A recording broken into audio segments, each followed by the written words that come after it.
Hello everyone, we are reaching the end of 2023, which means it is time to do a little bit of self-reflection and review on what my best and my worst luxury purchases were of this year. And I am very glad that I have very few regrets and a lot of really positives. Picking my favorite pieces that I got was really hard, and so to help me narrow down the list, these were things that I purchased for myself, not things that were given to me as gifts. And with that, let's get into it with item number one, my Dyson Corrale. I absolutely love this. I bought this and the Airstraight at the same time to try them out and see which one I liked better. I'll leave that review video down below. Clearly I liked the Corrale better, as that is the item that I kept, but I have loved this. I've used this so much. I have enjoyed straightening my hair a lot more. My hair has stayed healthy. It has stayed looking really nice. It is looking much better straightened than it ever has before since I started using this tool.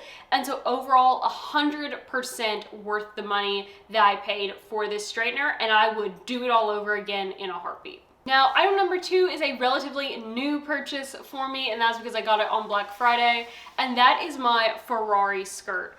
Out of all of the clothing pieces that I have gotten this year, this has been my favorite one. I have worn this on a couple of date nights already. I'm probably actually going to wear it to church on Christmas Eve because it does have like some reds and some pinks in it. So I think that that'll work fine. And I just love this skirt. It feels so good on. It moves so wonderfully.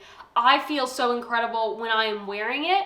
And it's actually one of the least expensive clothing pieces that I bought this year. So the fact that I feel so strongly about it really says how much that I love this piece. And like I said, I've had it less than a month and I've already worn it a couple of times. Now, item number three, finding these was a massive saga. The amount of this item that I ordered in and returned, the number of things that I tried on in the store and then didn't buy because they just weren't quite right is massive. There were probably at least 6 or 7 pairs of shoes that arrived to my house that I got returned, plus all the ones that I tried on in store, but these were perfect and have been perfect, and they are my C by Chloe Chelsea boots, and I love these. These are in the patent leather. I did get these on sale on Black Friday, and they were in a designer clearance sale. Totally 100% worth the money for these. They have an incredible tread. They are going to make incredible winter boots.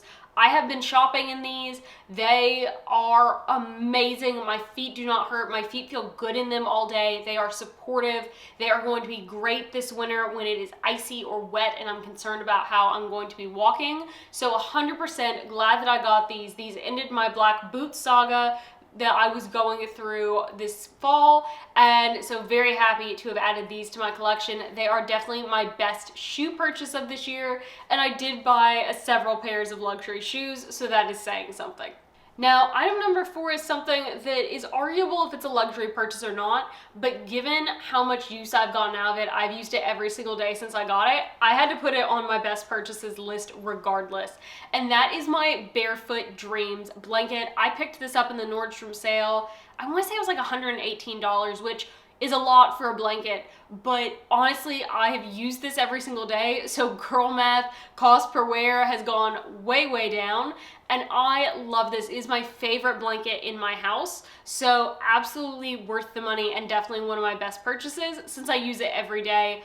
All day I work from home, so I have it on my lap usually because I'm someone who is very cold. On the weekends, I pull it out and it sits in my reading chair with me so that I can be curled up while I'm reading a book.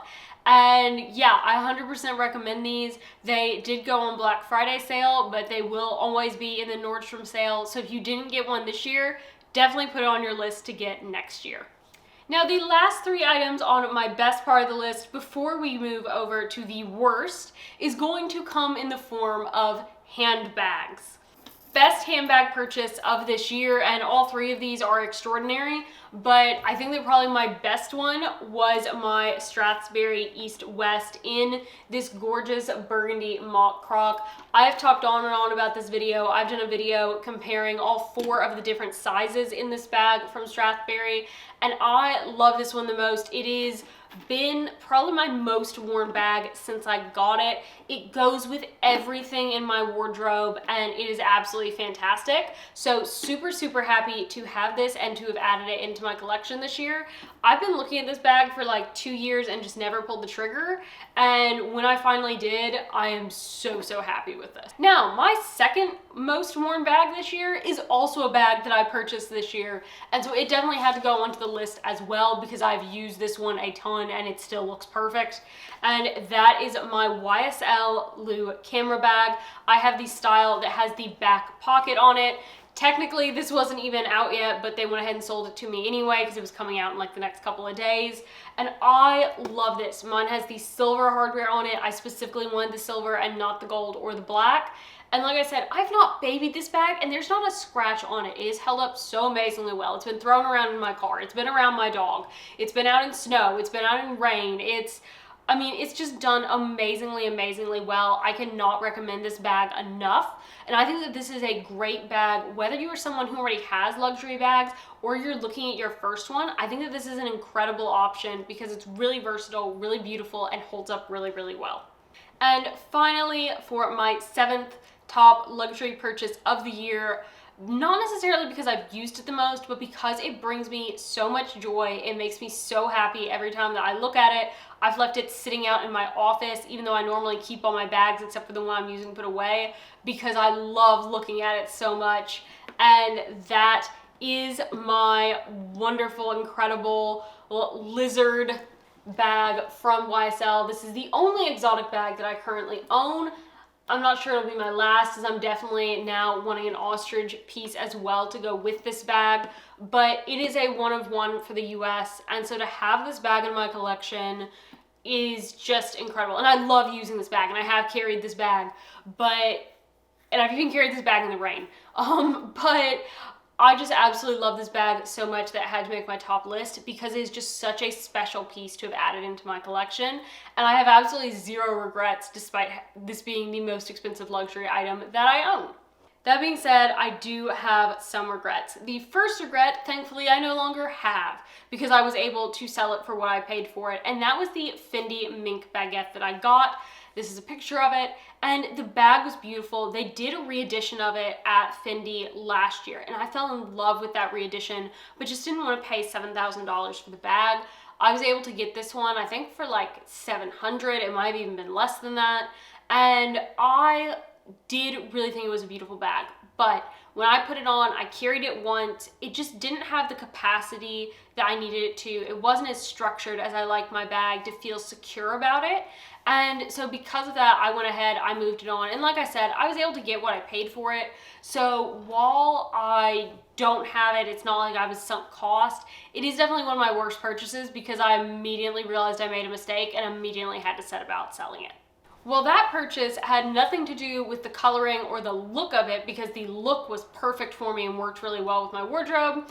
It just style-wise didn't work. This one, style-wise I love, but the color just has not worked for me, and that is my Strathberry Hobo bag. Now, this bag is an incredible bag. It comes with an additional crossbody strap where you can switch it from shoulder to crossbody, but this color, despite the fact that it's a beautiful green, I have reached for one of my other bags every single time over this, so I have not worn this once. And so because of that, it is listed for sale. If you are interested in buying this, because it is a wonderful bag, the color just doesn't work for me in my collection, message me, comment down below, because I am happy to move this one on and sell it. I am trying to sell it. It's on Vestiaire, eBay, and Poshmark right now. So if you're interested, check it out and feel free to purchase this bag from me. I'm happy to move it on and sell it. Or if you don't have any of those or want to purchase through any of those, just reach out to me directly on Instagram. So regret number 2, because I did not use it. Then the final regret that I have for this year is a piece of clothing, and my husband's going to be shocked by this one because it's probably his favorite or one of his favorites of the things I've gotten this year, and that is my YSL teddy jacket. Now, there's nothing wrong with this jacket. I have only actually worn it out of the house once because it is such a light color that I'm constantly worried about getting something on it.